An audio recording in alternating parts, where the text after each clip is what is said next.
BPSC की तैयारी करने वाले सभी एस्पिरेंट्स का स्वागत है। आज हम एक बहुत ही खास और कहना चाहिए बहुत ज़रूरी टॉपिक पर बात करेंगे। ये बिहार के भूगोल का वो हिस्सा है जहां से आप मान के चले सवाल बनते ही बनते हैं। तो सबसे पहले एक सवाल से शुरू करते हैं। ये सवाल बीपीएससी में कई बार घुमा फिराकर पूछा गया है और ये हमारे आज के टॉपिक का पूरा सार है। सवाल ये है कि भाई बिहार का जो उत्तर पश्चिमी कोना है उसकी खासियत क्या है, उसकी भौगोलिक विशेषताएं क्या हैं। चलिए इसी सवाल का जवाब ढूंढते हैं। तो आज का हमारा रोड मैप क्या है? सबसे पहले हम बिहार के टोपोग्राफिकल फीचर्स यानी धरातली स्वरूप को समझेंगे। फिर देखेंगे कि इसे मोटे तौर पर किन 4 हिस्सों में बांटा गया है और उसके बाद हम सीधे फोकस करेंगे हमारे आज के हीरो पर, सोमेश्वर और तराई क्षेत्र पर। फिर इसका और भी डिटेल्ड सब डिविजन देखेंगे और आखिर में जो भी पढ़ा उसके की टेकअवेज यानी मुख्य बातें एक जगह पर देख लेंगे। ठीक है, तो शुरुआत करते हैं बिहार के धरातलीय स्वरूप से। देखिए, किसी भी जगह की ज्योग्राफी को समझने के लिए सबसे पहले यह जानना जरूरी है कि वहां की जमीन बनी कैसे है। और बिहार के मामले में यह काफी दिलचस्प है क्योंकि यहां आपको प्राचीन पठार भी मिलेंगे और बिल्कुल नई बनी हुई जमीन भी। एक मिक्सचर है पूरा। अच्छा, एक बात साफ कर दें कि हम जो भी जानकारी यहाँ डिस्कस कर रहे हैं वो पूरी तरह से अथॉरिटेटिव टेक्स्ट्स पर आधारित है। ये जो आप देख रहे हैं ये उसी सोर्स टेक्स्ट का एक हिस्सा है जिससे हम ये क्लासिफिकेशन ले रहे हैं। तो जानकारी की एक्यूरेसी को लेकर आप बिल्कुल निश्चिंत रह सकते हैं। तो चलिए अब आगे बढ़ते हैं और देखते हैं कि बिहार को मोटे तौर पर किन 4 हिस्सों में बांटा गया है। ये एक ब्रॉड क्लासिफिकेशन है जो हमें समझना जरूरी है। तो ये 4 डिविजन्स हैं। पहला है सोमेश्वर श्रेणी और तराई क्षेत्र, दूसरा उत्तरी बिहार का मैदान, तीसरा दक्षिणी बिहार का मैदान और चौथा दक्षिणी पठारी क्षेत्र। अब आज के लिए हमारा पूरा का पूरा ध्यान रहेगा पहले वाले पर, यानी सोमेश्वर श्रेणी और तराई क्षेत्र। क्यों? क्योंकि बीपीएससी यहां से सवाल उठाना बहुत पसंद करता है।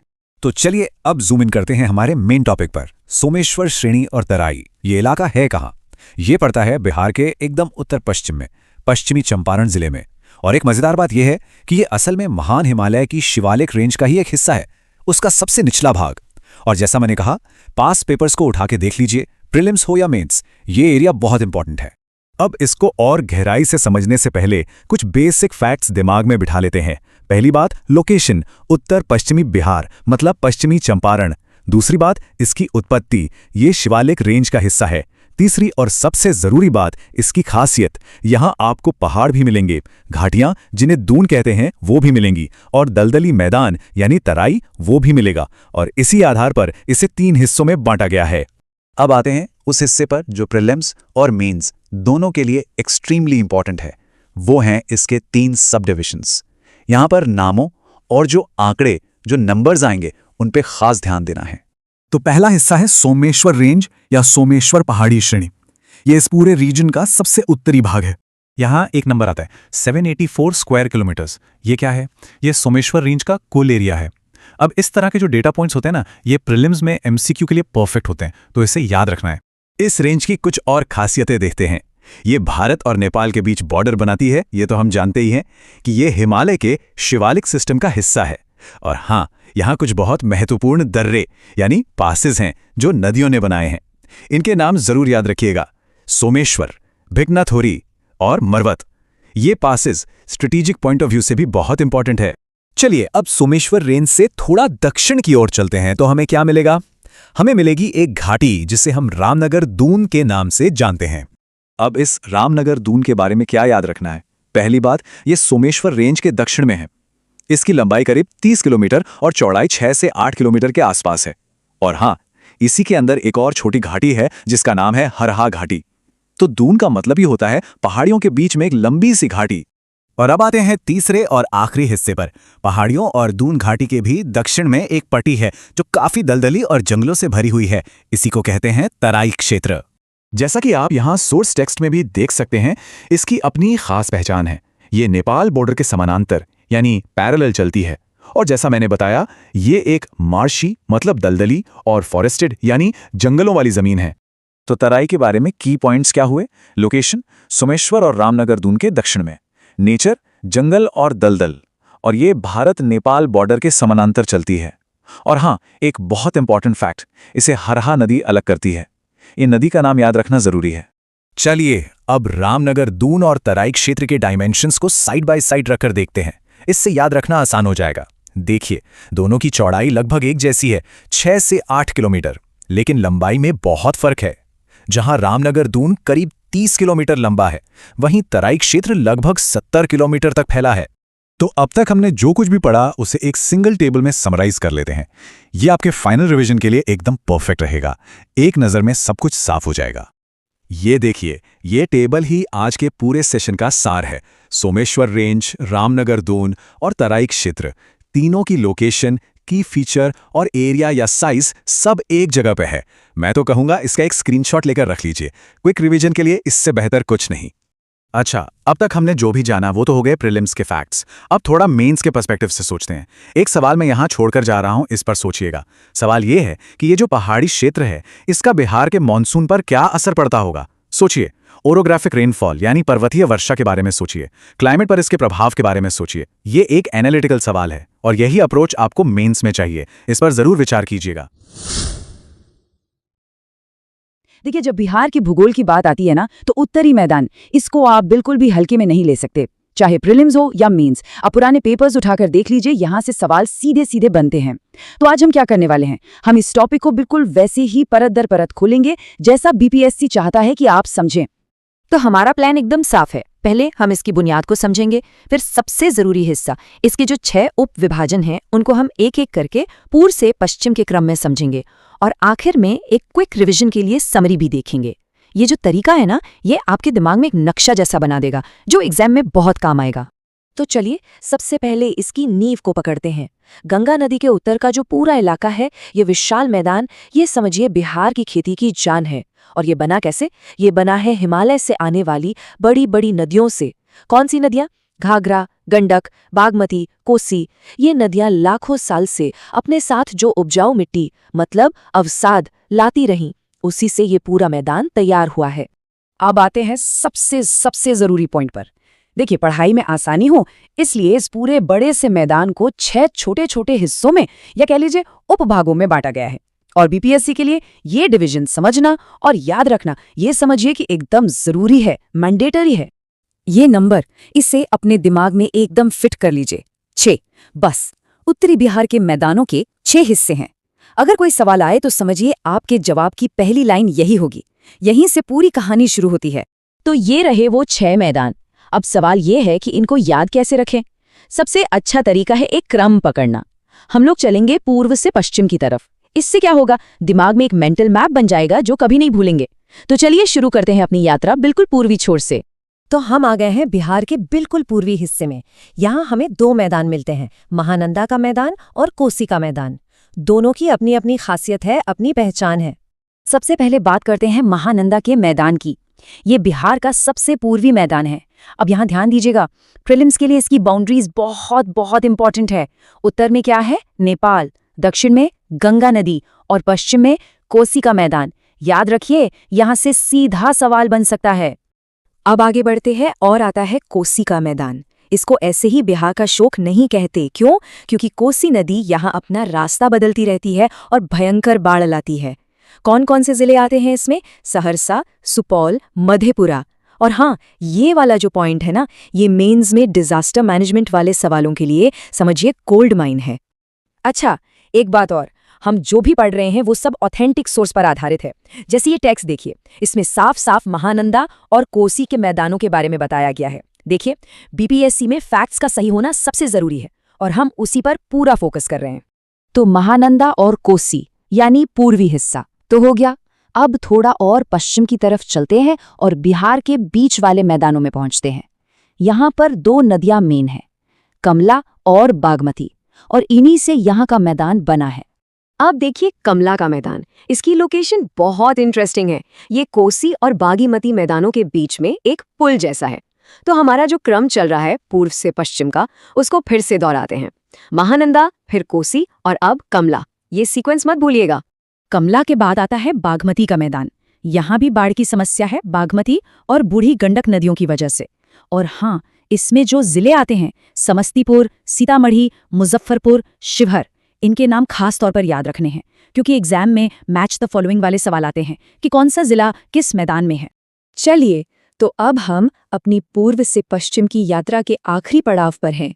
अब हम बिहार के उत्तरी मैदानों के सबसे पश्चिमी हिस्से को देखेंगे।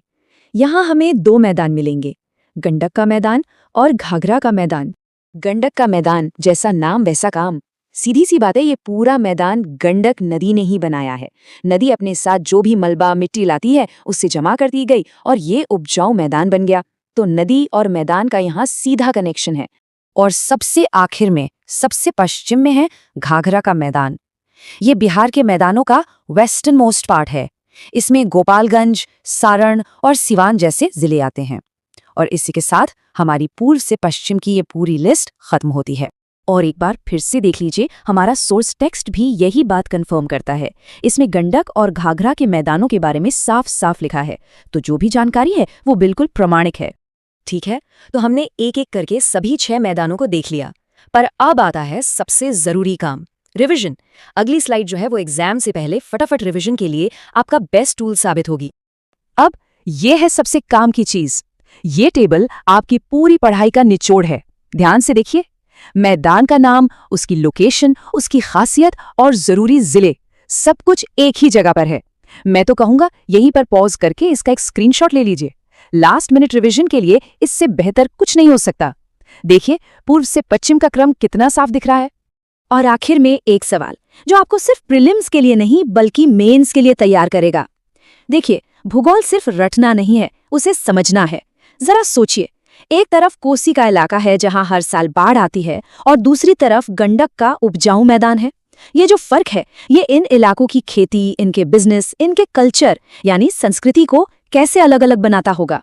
इस सवाल पर सोचिएगा जरूर, ये आपको एक बेहतर जवाब लिखने में मदद करेगा।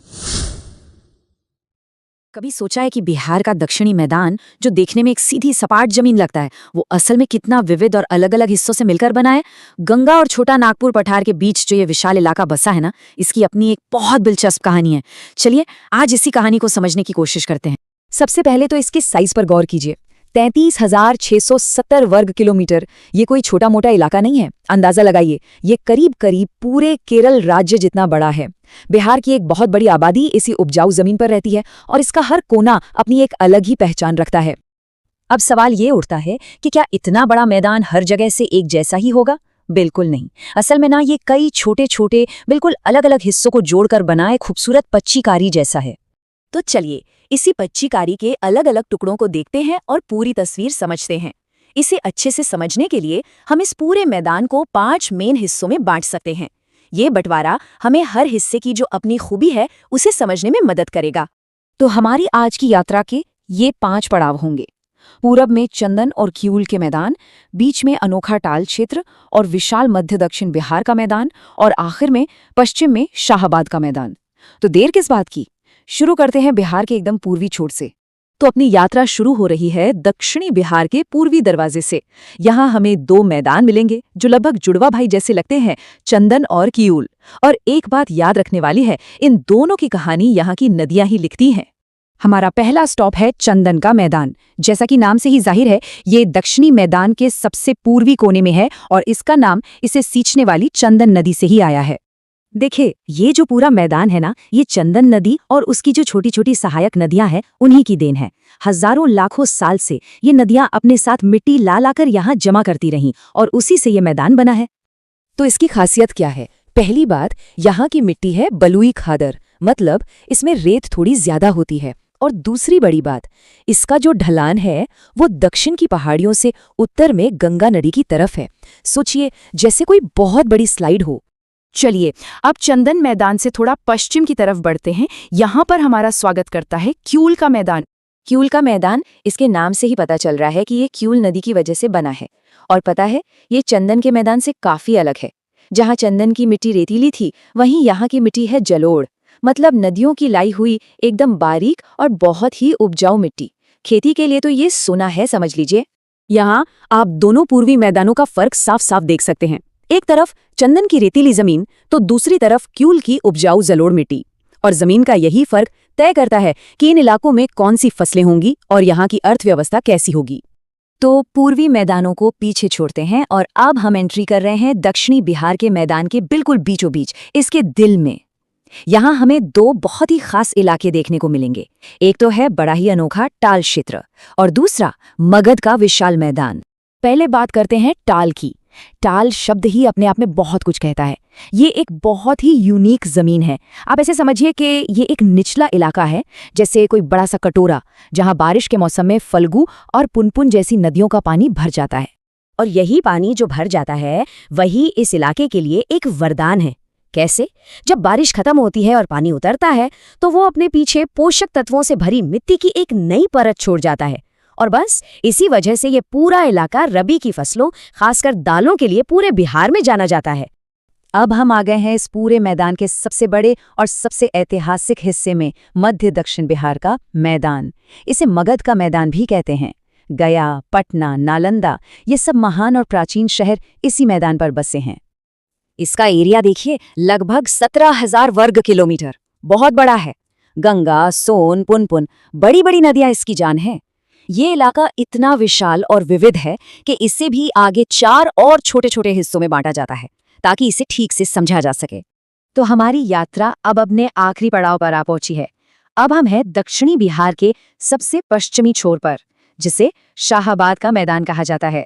इस मैदान की बाउंड्रीज तो जैसे कुदरत ने खुद तय की हैं। जरा सोच कर देखिए, एक ऐसा मैदान जिसके उत्तर में गंगा बह रही है, पूर्व में सोन नदी है, पश्चिम में कर्मनाशा नदी है और दक्षिण में कैमूर का पठार एक मजबूत दीवार की तरह खड़ा है। भोजपुर और बक्सर जैसे ऐतिहासिक जिले इसी सुरक्षित मैदान का हिस्सा हैं। तो ये थी हमारी यात्रा इन 5 मैदानों की, और हमने देखा कि हर मैदान की अपनी एक अलग ही पहचान है। चंदन अपनी रेतीली मिट्टी के लिए, क्योल अपनी उपजाऊ जलोढ़ मिट्टी के लिए, टाल अपने मौसमी जल भराव और दालों के लिए, मध्य दक्षिण मैदान अपने विशाल आकार और इतिहास के लिए, और शाहाबाद अपनी नदियों और पठार से घिरी सीमाओं के लिए। तो हमने ये तो समझ लिया कि दक्षिणी बिहार का मैदान सिर्फ एक मैदान नहीं, बल्कि एक बहुरंगी भौगोलिक कैनवस है। लेकिन अब सोचने वाली बात ये है कि मिट्टी, नदियों और जमीन की बनावट में ये जो फर्क है, ये वहाँ के लोगों की जिंदगी, उनकी खेती और उनकी पूरी की पूरी अर्थव्यवस्था को आखिर कैसे आकार देता है, ये एक बड़ा सवाल है। बीपीएससी की तैयारी में ज्योग्राफी मतलब भूगोल एक बहुत ही जरूरी विषय है। तो चलिए आज दक्षिणी बिहार के खास और काफी विविध पहाड़ी इलाकों की एक भूगोलिक यात्रा करते हैं। एक बात का ध्यान रखिएगा, अगर हम पिछले सालों के पेपर्स का ट्रेंड देखें तो ये एक ऐसा टॉपिक है जहां से प्रीलिम्स और मेंस दोनों में ही अक्सर सवाल पूछे जाते हैं। तो सबसे बड़ा सवाल ये उठता है कि दक्षिणी बिहार के परिदृश्य को आखिर क्या चीज परिभाषित करती है। इस सवाल का जवाब हमें सिर्फ भूगोल में ही नहीं मिलेगा, बल्कि यह हमें इस पूरे क्षेत्र के इतिहास, इसकी अर्थव्यवस्था और इसके सामरिक महत्व को समझने की एक चाबी भी देगा। चलिए सबसे पहले इस दक्षिणी पहाड़ी क्षेत्र की जमीनी बनावट को समझते हैं। ये जानना बहुत जरूरी है कि ये इलाका बिहार के बाकी हिस्सों से भौगोलिक तौर पर इतना अलग और इतना महत्वपूर्ण क्यों है। जब हम ऑथेंटिक सोर्सेज देखते हैं तो पता चलता है कि दक्षिणी पहाड़ी भाग का जो फैलाव है वो पश्चिम में कैमूर के पठार से लेके पूर्व में बांका की पहाड़ियों तक है। इस तरह की फैक्ट बेस्ड जानकारी एग्जाम में किसी भी तरह की गलती से बचने के लिए आप जानते हैं बहुत ज्यादा जरूरी होती है। तो सबसे जरूरी बात यह है कि हम किसी एक अकेली पहाड़ी की बात नहीं कर रहे हैं। नहीं, बिल्कुल नहीं। हम पश्चिम में कैमूर पठार से लेकर पूर्व में बांका तक फैली एक पूरी पठारी और पहाड़ी श्रृंखला की बात कर रहे हैं। इस विशाल फैलाव को समझना ही इस पूरे क्षेत्र को समझने का पहला कदम है। अब देखिए, इस जटिल भौगोलिक क्षेत्र को और भी बेहतर ढंग से समझने के लिए हम इसका अध्ययन 4 हिस्सों में करेंगे। पहला, कैमूर का पठार। दूसरा, गया की पहाड़ियां। तीसरा, राजगीर गिरियक श्रेणी। और आखिर में नवादा, क्यूल और बांका। इस तरह स्ट्रक्चर बनाकर पढ़ने से तथ्यों को व्यवस्थित करने और याद रखने में बहुत मदद मिलती है। तो चलिए अपनी यात्रा पश्चिम से शुरू करते हैं। हमारा पहला पड़ाव है भाग 1, कैमूर का पठार। जरा इसका पैमाना तो देखिए, 1280 वर्ग किलोमीटर। ये कोई छोटा मोटा इलाका नहीं है। ये जो आंकड़ा है ये इस पठार की विशालता को दिखाता है। और हाँ, बीपीएससी प्रीलिम्स के लिए एक बहुत ही इंपॉर्टेंट पोटेंशियल फैक्ट है। इस पठार से जुड़े हर एक तथ्य पर ध्यान दीजिए, क्योंकि हर एक पॉइंट अपने आप में एक सवाल बन सकता है। इसकी चट्टानें विंध्य काल की हैं। ये रोहतास और कैमूर जिलों तक फैला है। इसका सबसे ऊंचा पॉइंट है 495 मीटर पर रोहतासगढ़, और सोन नदी इस इलाके की जीवन रेखा की तरह बहती है। अच्छा, अब कैमूर से थोड़ा पूरब की ओर बढ़ते हैं, इस क्षेत्र के एकदम बीच वाले हिस्से में। यहाँ की जो भू आकृति है वो बहुत ही रोचक है, जिसमें गया और राजगीर के आसपास की पहाड़ियां शामिल हैं। ये एक बहुत ही महत्वपूर्ण जियोलॉजिकल कॉन्सेप्ट है, इसे समझिएगा। ये जो पहाड़ियां हैं ना, ये कोई अपने आप में अलग थलग नहीं है, बल्कि ये दक्षिण में जो विशाल छोटा नागपुर का पठार है उसी के हिस्से हैं, जो मुख्य पठार से कटकर बस अलग हो गए हैं। हमारे सोर्स मटेरियल में गया और राजगीर क्षेत्रों की कई पहाड़ियों का जिक्र मिलता है, और इन नामों का वहां स्पष्ट रूप से लिखा होना ही इन्हें परीक्षा के नजरिए से बहुत ही महत्वपूर्ण बना देता है। इस टेबल को जरा ध्यान से देखिए। प्रेतशिला, रामशिला गया में है, वैभागिरी, रत्नगिरी राजगीर में है। सच कहूं तो बीपीएससी के जो मैच द फॉलोइंग यानी मिलान करे वाले सवाल होते हैं, उनके लिए ये जानकारी एक सोने की खान है। और इन्हीं पहाड़ियों में से एक राजगीर गिरियक श्रेणी में मौजूद गृद्धकूट पहाड़ी की ऊंचाई है 446 मीटर। याद रखिएगा, कमीशन अक्सर प्रमुख चोटियों की ऊंचाइयों से जुड़े सवाल भी पूछता है। हमारी यात्रा अब दक्षिणी बिहार के सबसे पूर्वी पहाड़ी परिदृश्य में पहुंच चुकी है। यहाँ की बनावट पहले के दोनों क्षेत्रों से थोड़ी अलग है। इस इलाके की सबसे खास बात यह है कि यहाँ पहाड़ियां एक लगातार श्रृंखला में नहीं हैं, बल्कि बिखरी हुई हैं, अलग थलग हैं। लेकिन इनका जो जियोलॉजिकल कनेक्शन है वो अभी भी छोटा नागपुर पठार से ही है। वो पैटर्न यहाँ भी जारी रहता है। इस पूर्वी क्षेत्र की सबसे प्रमुख विशेषता है खड़गपुर की पहाड़ियां, जो एक खास त्रिकोणीय आकार बनाती हैं। इसके अलावा हमें नवादा के दक्षिण में महाबार और दुर्वासा ऋषि जैसी कई और महत्वपूर्ण बिखरी हुई पहाड़ियां भी मिलती हैं। तो इस पूरी यात्रा का निचोड़ क्या है? हमने पश्चिम के ठोस विंध्यन पठार से शुरुआत की और धीरे धीरे पूरब की ओर बढ़ते हुए गया, राजगीर की अलग थलग पहाड़ियों से होते हुए बांका की बिखरी हुई श्रृंखलाओं तक पहुंचे। यही विविधता ही तो दक्षिणी बिहार की अनोखी भौगोलिक पहचान है। और अंत में एक एनालिटिकल सवाल, ये सिर्फ भूगोल के बारे में नहीं है। जरा सोचिए, इस पहाड़ी और पठारी जमीन ने इस क्षेत्र में साम्राज्यों के बनने, बिगड़ने, व्यापार के रास्तों और यहाँ के लोगों की अर्थव्यवस्था को कैसे प्रभावित किया होगा। मेंस की परीक्षा में एक अच्छे उत्तर के लिए इसी तरह की गहरी समझ की जरूरत होती है।